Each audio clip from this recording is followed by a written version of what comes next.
President Yoon Suk Yeol spent 6 days in Southeast Asia last week, where he visited the Philippines and Singapore for state visits and Laos for this year's ASEAN Summit.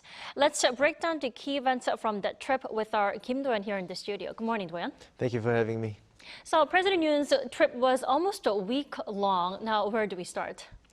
Dami, that's right. As you said, the trip consisted of 3 stops, but I wanted to start with Laos, the final stop, because that was a multilateral event, the ASEAN Summit. Right. First, South Korea and ASEAN, as previously announced, elevated their dialogue relationship to the highest level, the comprehensive strategic partnership. That's the highest, as I said, and it was previously announced, but it was officially done during the summit. So first, take a listen to the president. 이러한 최고 단계의 파트너십을 바탕으로 한국과 아세안은 새로운 미래의 역사를 함께 써 나갈 것입니다. 한국은 아세안 중시 외교를 이어가는 가운데 공동 번영의 파트너로서 전방위적이고 포괄적인 협력을 추진해 나가겠습니다. The decision came in light of the 35th anniversary since the two sides established a dialogue relationship. To put this into context, only 5 out of 11 nations that are in a dialogue relationship with ASEAN are at this highest level. The two sides also unveiled a joint statement detailing the enhanced cooperation. What stood out the most was the security aspect, with South Korea and the ASEAN affirming the importance of maintaining and promoting peace and stability in the South China Sea in accordance with international law. ASEAN members backed President Yoon's August 15 unification doctrine, which is his policy for peace and stability on the Korean Peninsula while pursuing unification based on liberal democracy. President Yoon also took other opportunities at the ASEAN Summit to pressure North Korea. At the East Asia Summit, which is a meeting of 18 nations in total, including the ASEAN members, South Korea, Japan, China, and India, and most notably Russia and the U.S., President Yoon, in front of the top diplomats of the U.S. and Russia, said that the illegal military cooperation between Moscow and Pyongyang is prolonging the war in Ukraine, while repeating the need for denuclearization and global solidarity against North Korea's oppression of its people.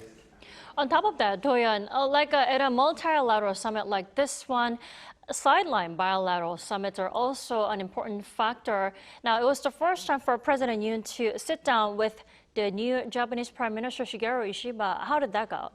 That's right. I mean, the sideline summit, the first one between the two leaders, only took place after 9 days since Ishiba's election. First, take a listen to the two leaders on what they had to say about the bilateral relationship going forward.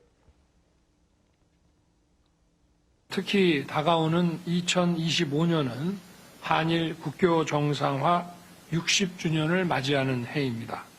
양국 관계의 희망찬 미래상을 제시하고 양국 국민들이 양국 관계 도약을 체감할 수 있도록 총리님과 긴밀하게 협력해 나갔으면 합니다. I intend to carry on and further develop the greatly improved relations between our two countries, which were strengthened by former Prime Minister Kishida and yourself. I also hope to make good use of shuttle diplomacy and work closely with you, President Yoon.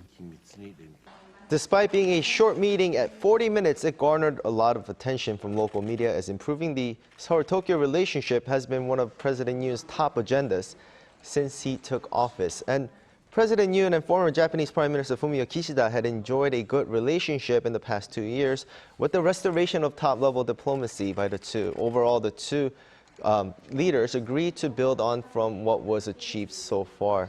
The two reaffirmed trilateral cooperation with the U.S. and said North Korea is to blame for the current hostility in East Asia. That's a good start under the new Japanese leadership. Now, Do-yeon, let's talk about the 2 state visits before Laos, which were Singapore and the Philippines. Walk us through the highlights.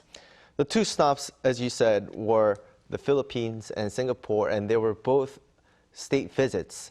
As for the 3-day trip to Singapore, the key word was economy. Among many agreements for economic cooperation, the supply chain partnership arrangement stood out the most. According to the top office, it is a bilateral upgraded version of the Indo-Pacific Economic Framework, and it's the first time for both nations to establish such ties. One key factor to this is that if a supply chain disruption is identified, within 5 days there will be an emergency response meeting between the two nations. As for the Philippines, the two sides most notably acknowledged and showed support for each other's security issues, North Korea for South Korea and the South China Sea issues for the Philippines. Take a listen to the president. 이러한 차원에서 양국은 남중국 해상 규칙에 기반한 해양 질서의 확립과 국제법 원칙에 따른 항행 및 상공 비행의 자유를 위해 계속 협력에 나아가기로 했습니다. Now, there were economic deals forged as well, including a feasibility exam for the Bataan nuclear power plant by South Korea, another deal in nuclear power. This was the first state visit by a South Korean president in 13 years, so it shows the Philippines' willingness to work with South Korea going forward. Indeed. All right. Good to have you back again, Do-yeon, and thanks for the report today. Thank you for having me.